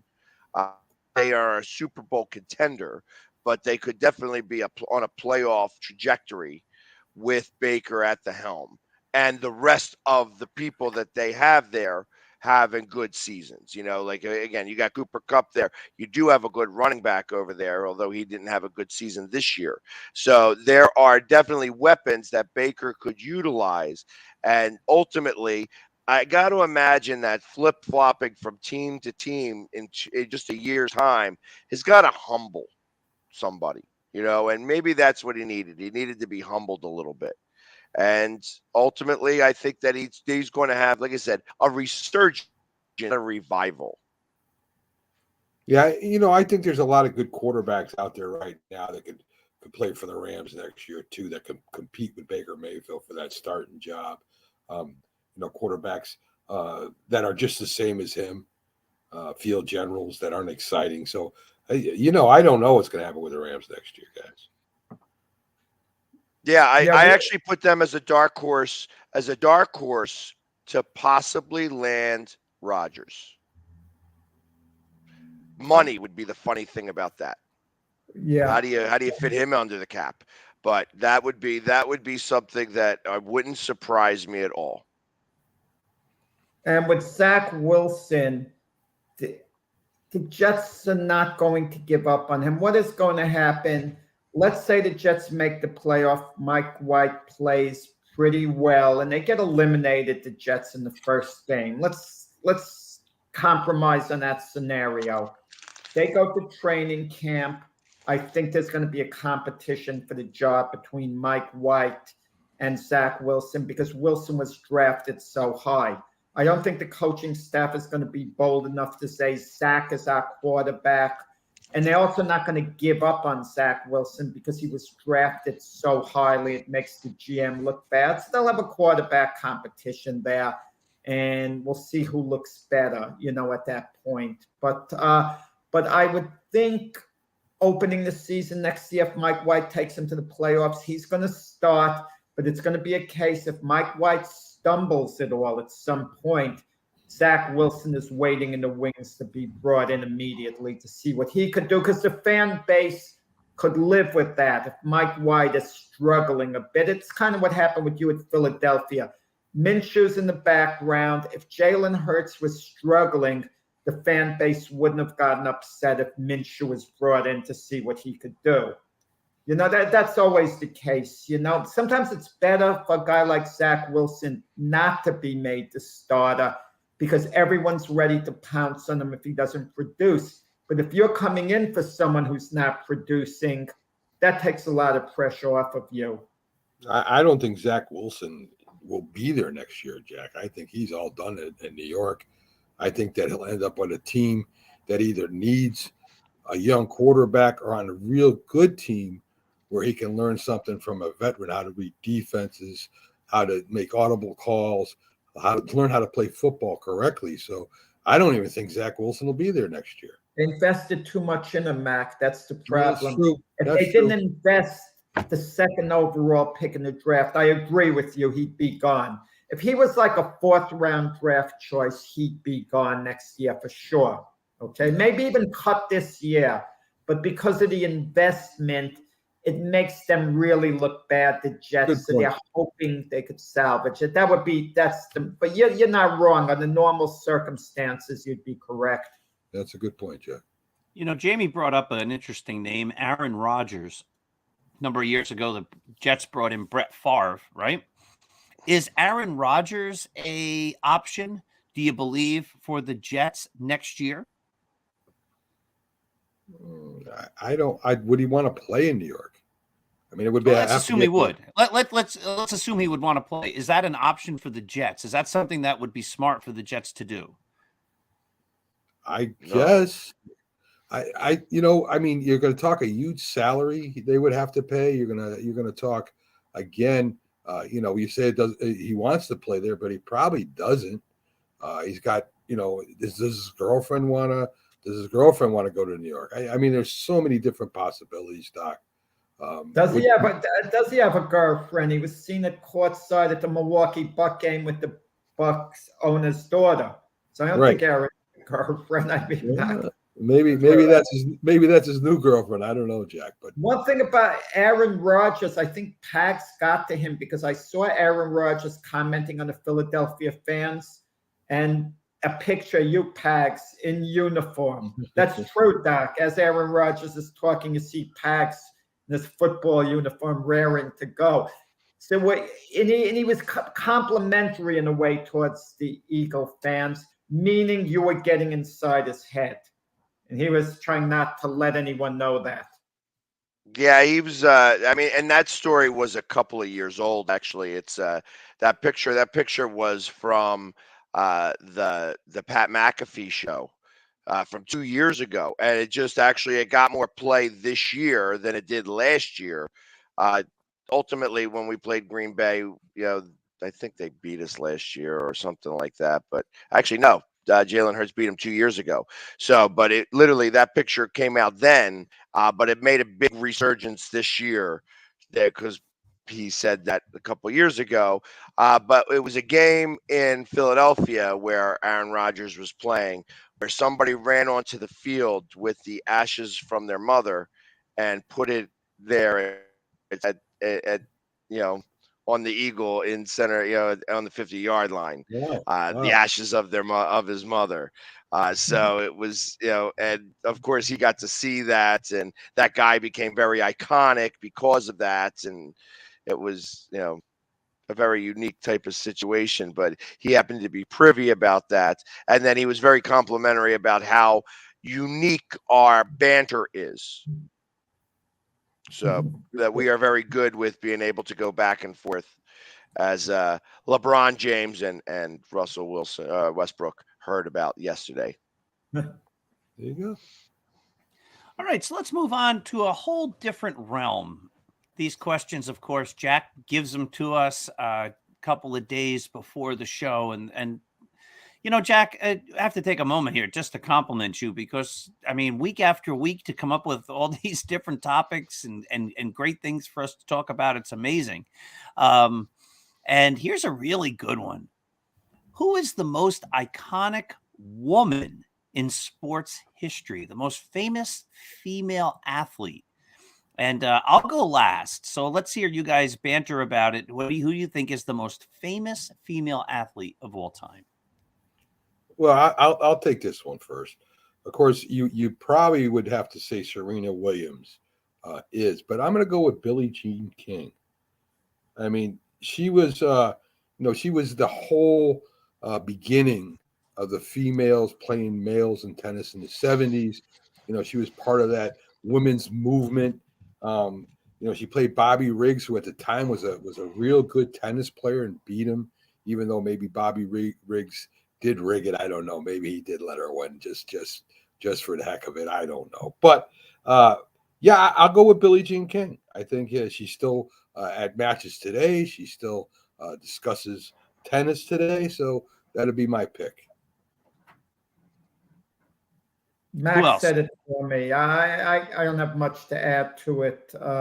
Max, I go along with everything Max said. The only thing I'll say with Billie Jean King, the reason why she's the most famous, because when people want to point to equality between men and women in sports, they point to Billie Jean King. I mean, the fact she beat Bobby Riggs, she did, but she was much younger than he was. She wouldn't have beaten an elite male. I mean, if you put her against the John McEnroe, the two of them at their best, for example, it would have been an utter mismatch. And even like women's running, I remember reading in TV Guide, and Joan Benoit Samuelson won the first Olympic women's marathon with a time of 2 hours, 24 minutes, and 52 seconds.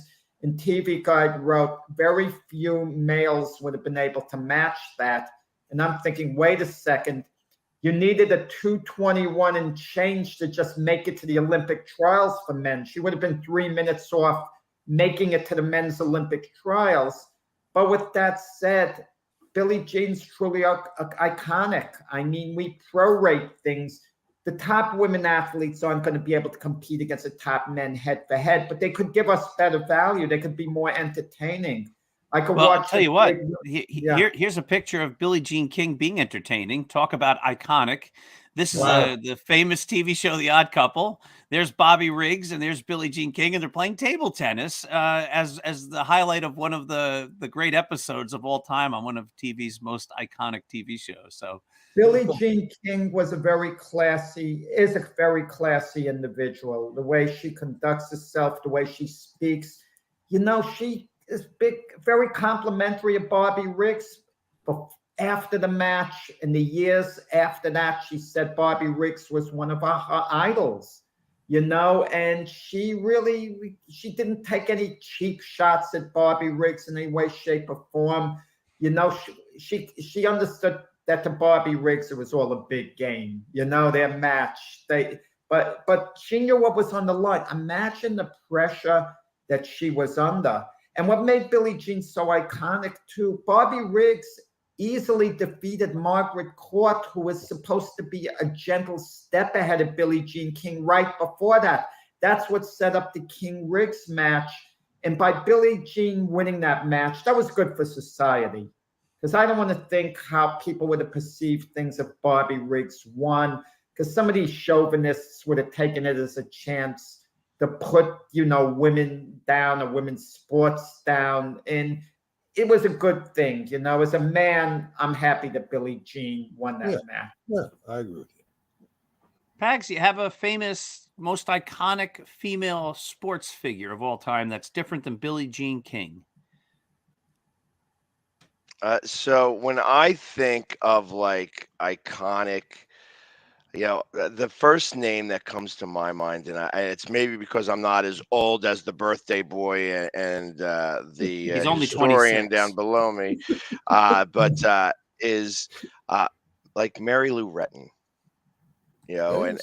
I know that we immediately start to think of tennis when we think of women, but I think of Nadia Comaneci, and then I think of Mary Lou Retton and even Brandy Chastain. Those are like names that aren't necessarily like Mary Lou Retton definitely was a name, was a household name back then. Is it as iconic as Billie Jean King? Probably not, because of what Billie Jean stood for at the time of the match that had happened, and it created the buzz that hey, that women could compete with men and such like that. I mean, I'll be 100% honest. Obviously, you guys know I have a little bit of an arm wrestling background. You could get some of the women arm wrestlers going up against any guy in just about any bar, and you'd watch that woman beat every guy. So there's definitely arenas where women can compete with men and it be a level playing field in any which way. But that being said, when I think of iconic, me personally, I do think of like Mary Lou Retton and Nadia Comaneci and things like that. Like I think that's great. I think that's great, Pags. I mean, and on one leg too, right? I mean, she had that hurt leg and she did that vault and won it. So I mean, that's a good one. How about Dorothy Hamill, guys? Oh, wait a minute. Wait, look. She was like my very first crush. Like 9 years old. When we were kids, every single girl got a Dorothy Hamill haircut. I mean, you talk about iconic. She was a trendsetter. She wasn't just a great ice skater. I mean, I remember going to see her at the Ice Capades. Yes, that's what it was called. Anybody. So I mean, I like to think outside of tennis. It's when you think of women now. Obviously Serena Williams. And I think Serena gets a lot of the. Serena was an amazing player. So don't let what I'm about to say, mix this. But I think that she also inherited some of Venus's accolades. They both were sisters, so they were both able to elevate each other because of that. I know Serena was great on her own. I think that she was better because her sister was great as well. But I mean, like I said, I think that there's so many other sports beyond tennis. I try to think of a woman golfer, and I think of what was her name, Wu or Nancy Lee or Wright. something like that. I mean, I don't know of the newer golfers now, but I just thought of there was that one golfer for a short time who was being compared to Tiger Woods on the women's side. So there's lots of different women out there that have been amazing athletes throughout their career that didn't just play tennis. Guys, but it's more than being an athlete. I'll give you an example in tennis. John McEnroe, Jimmy Connors, they were greater players than Arthur Ashe, but Arthur Ashe is more iconic for what he meant socially, to the sport worldwide. Now, with our big three, you're talking about Roger Federer, Rafael Nadal, Djokovic. Those guys are so great in their sport. They rise iconically because they're generational talents. But Billie Jean King, what she meant outside of the arena, obviously Serena Williams was a greater athlete and all. But for Billie Jean, there was no one quite like her for what she meant socially and what she meant for the women's cause. How And about I'll throw two other names out there. One who's really forgotten today, but Babe Dickerson, who was Yeah. a phenomenal athlete in tennis and in golf. She played a lot of major sports, and she actually proved way back in the 30s and 40s, I believe, that women could excel at various sports, and she was really a terrific athlete. And earlier we were also talking about the 1960 Olympics. How about Wilma Rudolph and what she did and how she overcame? I believe she had polio as a young child, and there was she had to really learn how to walk all over again, and she walked with braces for a number of years, and then really trains and works so hard that she becomes a multi-time and multi-Olympics champion time and time I again. gotta So. tell you, Doc, a funny story. Wilma Rudolph, 1960 Olympics. Cassius Clay had a crush on her. You know, would be asking her out, but he heard she was a runner, and he had a great sense of humor. Ali, he kept challenging her to a race. You know, he wasn't a runner. He ran well. He was a good runner at the time, Ali, but not a track person. He challenged her to a race, and she actually beat him, edged him out. Nice. He was no girl could beat me. You know, he's gone on and on and on. Let me give you a couple more. Let me give you a couple more before we move on. I would think if you would say women's basketball, you might think of Rebecca Lobo, who was was an unbelievable player for UConn, and of course Pele. I mean, who was bigger than Pele in the world than Pele at one time? Pele is a man. Yeah, no, I'm saying if you wanted to, I'm just saying if you wanted to talk about a icon. Yeah, I mean, listen, I'm talking about what they meant socially. Like if I mention today, no matter how you feel about her case, at this hour, Brittany Griner is the most iconic woman in sports at this hour because of what's going on in the news and being a great basketball player on top of it, but what's has gone on worldwide. I'm talking about iconic, how you look at somebody, as a... For all the wrong reasons, Jack. If she's an iconic, it's for all the wrong reasons. I mean, what she did, the way she... Well, we're not getting into the case, Yeah. The soccer team with Mia Hamm. At that moment, you could say for a short window, Mia Hamm was the most iconic woman, maybe for a short period of time. You can make that. Could you say it about Danica Patrick? Would you call her an athlete? Yeah. Yeah, but historically, but if we're talking throughout the history of women's sports, not for like a current time frame overall, I can't see anyone passing Billie Jean. I know Martina was a better player than she was. I know Serena Williams certainly was more accomplished. Yeah, and let's not forget about Chrissy Everett-Lloyd. She was my favorite. Yeah, she wasn't as good as Martina, Steffi Graf, Monica Seles, and all. Yeah. All right, I think we have time for at least one more question. And so we'll go back to baseball. I think for me, this is a very simple answer, but last week we had the various veteran committee. They keep changing the titles of them, but whatever the committee is called now, vote on Hall of Fame. And Barry Bonds was on the ballot. He didn't get in. And so the question then proposed here is, at this point, it seems like a long shot for either Barry Bonds or Pete Rose to get into the Hall of Fame. But if you had to pick one or the other, which do you think gets in first? Is it Barry Bonds or is it Pete Rose? What do you think? Guys, I'm going to start this one off. You started off, yeah. I think it's going to be Pete Rose.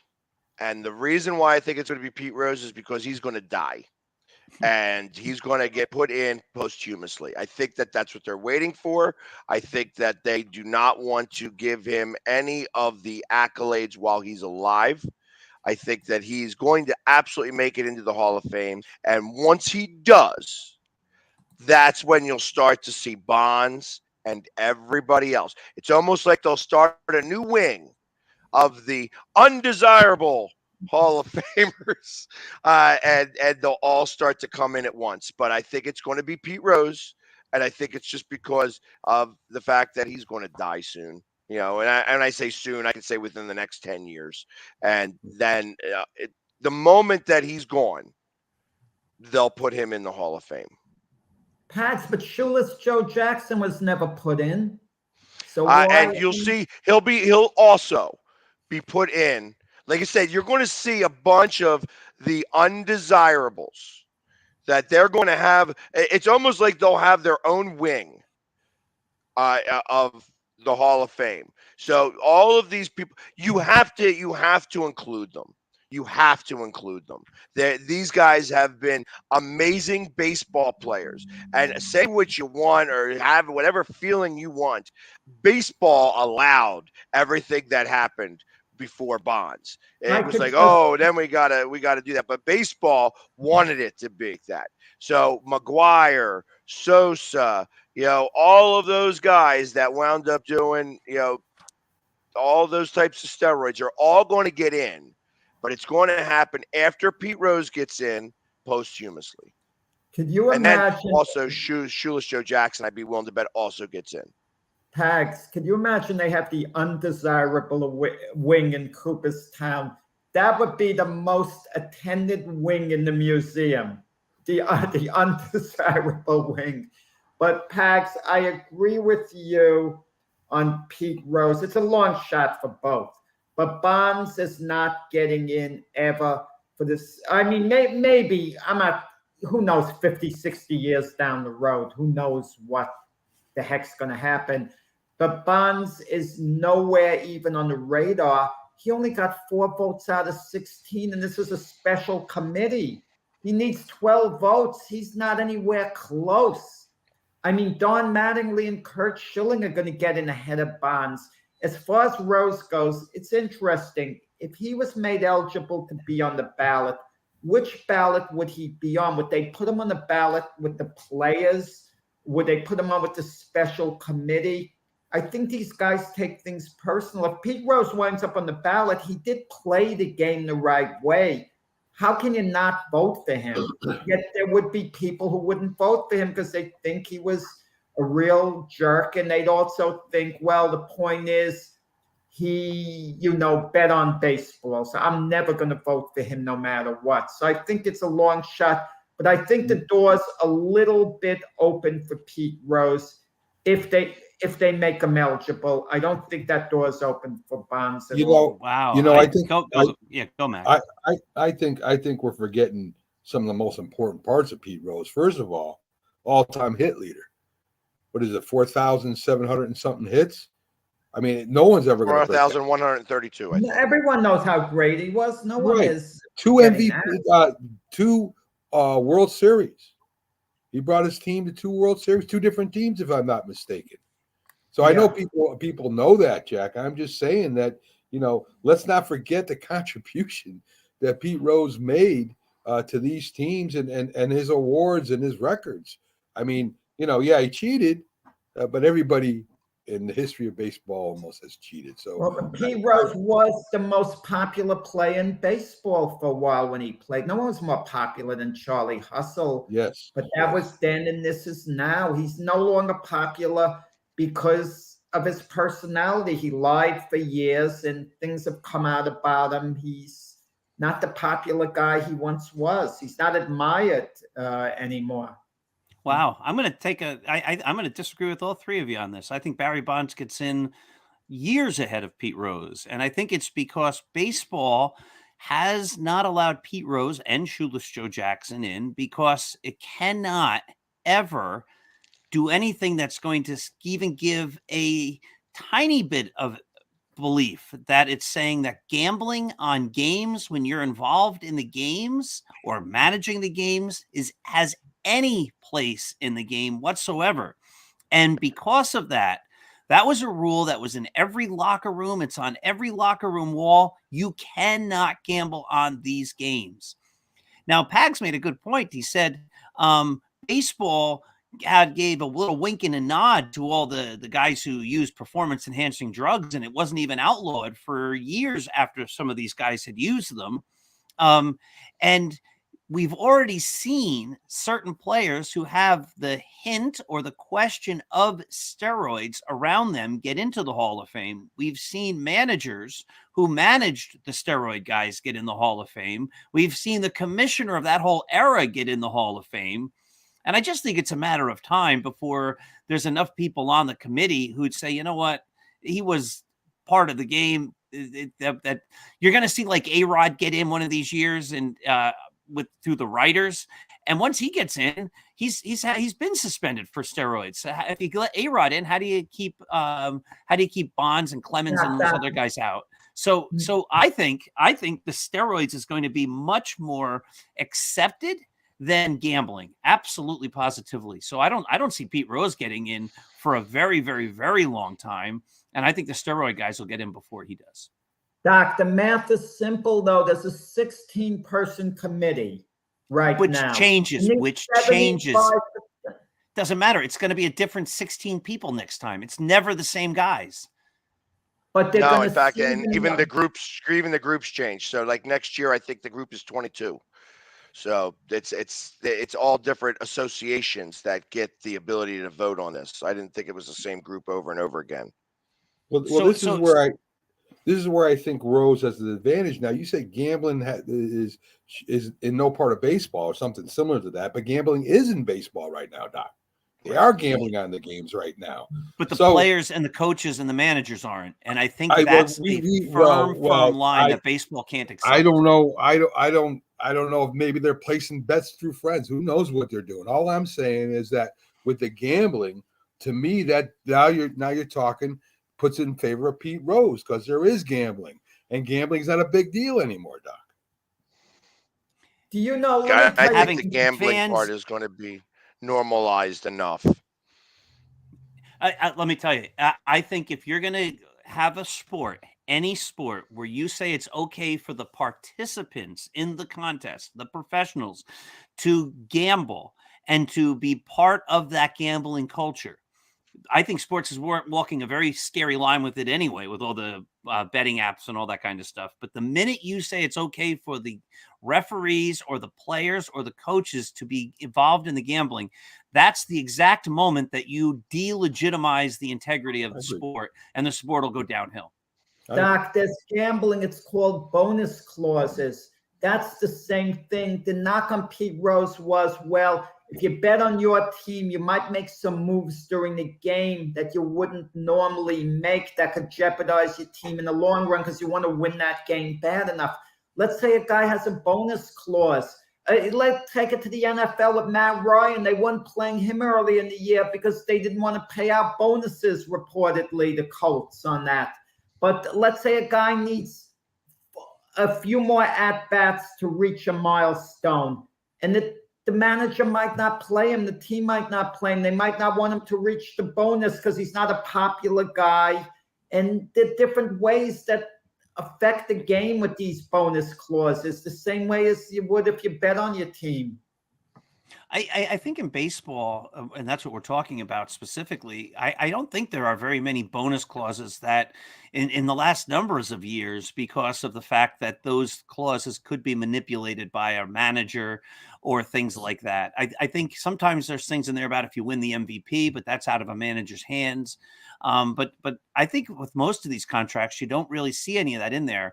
And I don't equate a bonus clause in a contract in any way, shape, or form to a manager or a player gambling on his team to win or lose at any moment.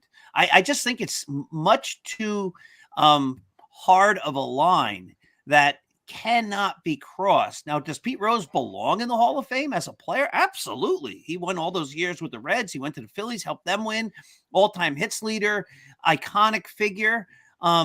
Are you going to put on this plaque that he was suspended for gambling? Sure, I would put that on his plaque, but I don't think I think that's a hard line that's not going to be crossed. I can't see that being. I can't see Pete Rose getting in the Hall of Fame. I don't know, Doc. I don't know. Well, the whole idea is to do everything you can to win every game. If that's your mindset, then Pete Rose did nothing wrong because he bet on his teams. He did everything he could to win that game. I mean, I don't agree with it. You have to think of the big picture with your team. You don't want to pitch pitchers on short rest, but that's the mindset. Look, Billy Martin burned out arms when he was with Oakland because he tried to win every game. Right. But he wasn't. I don't think anybody's ever said that Billy Martin gambled on his team and did that. No, he made a mistake, Pete Rose. I mean, how much you're going to punish? There's a difference between betting against your team and betting on your team. The truth of the matter is, let's go backwards a little bit. Giamatti, when he was the commissioner, the reason why he gave him a lifetime ban wasn't because of the gambling, was because of the lying about it. Right. Yeah. That he lied about it all that time. Right. The gambling would have been somewhat excusable had he been truthful about it. But because he lied about it is the reason why he was given that lifetime ban. Now, everybody has been respectful. So I think that's exactly what's going to happen. They're giving him the lifetime ban. So when he's dead, they're going to put him in. I don't think they're thinking that way. I think they are. I think they are very specifically. They're using that line in the sand. Pete Rose had a meeting with Rob Manfred years ago. Manfred wanted to see whether he reconfigured his life. Apparently he hadn't. Pete Rose, let's face it, I mean, he doesn't, on the surface, at least I don't know him from what I could see. I wouldn't say he's a really good guy. And I think that fact. He's a jerk. He's a jerk. Yeah, okay. But since when have we kept people out of the Hall of Fame for being bad guys? Well, you keep them out of the Hall of Fame for when they do other things along with being bad guys. I think there is no reason Pete Rose should not be in the Hall of Fame right now, guys. I really don't. He is in the, well, you want to know something? He's in the Cincinnati Red Hall of Fame. Look at the hypocrisy. If he's banned from gambling, why did they allow him, Major League Baseball, to be inducted into the Cincinnati Red Hall of Fame? Because the Cincinnati Red Hall of Fame isn't run by baseball. It's a different organization. He's run by the Reds. He's also all over. Pete Rose is all over the Hall of Fame. He's just not personally in it. He's got cleats in there. He's got batting gloves. He's got a bat in there. Like there's number of stuff of Pete Rose's that is in the Hall of Fame. Just him personally is not. And like I said, that's where I feel that there's two things. There's the Hall of Fame, which is where you have the awards, the plaques of the greatest players of all time, the players who've been into the Hall of Fame. And then you have the museum where they have artifacts from the history of the game. And he's in there. So is Barry Bonds. So is Roger Clemens. So is a whole lot of guys. Yeah. They're in the museum because they're part of baseball history, but they haven't been elected into the Hall of Fame as Hall of Fame members, people who are recognized as the greatest of the sport, which then gets into that question. He was one of the great players of the sport, but he did something that prevented him from being able to be elected. He gambled on baseball. And again, I just think that's a hard line that if you're going to start to say gambling is okay, then once you start to question the legitimacy of the games themselves, the sport loses all its credibility. And once that happens, when you see a great play, you go, was that a fix? Was that real? And then at least for me, the lure of the sport is gone, because when you see something great, you want to assume, you have to assume that it's real. That's what makes it magical, that this guy actually did that. If it's fixed, then it's like professional wrestling. You're like, all right, it's like watching the Rocky movies, which I wish were real, but it's preordained already. Right back to Rocky. Always have a Rocky Always. comment. Yes. All right. We're at the last minute of the show. I couldn't let it go with 2 hours without mentioning Rocky. All right, my dear friends, this has been the Mac, Jack, Pags, Paul, Doc, and everybody else debate show. They'll be back again here tomorrow with the NFL show, 8 a.m. on the Northeast Streaming Sports Network. Until then, everybody have yourselves a happy, wonderful, terrific, and wonderful Saturday.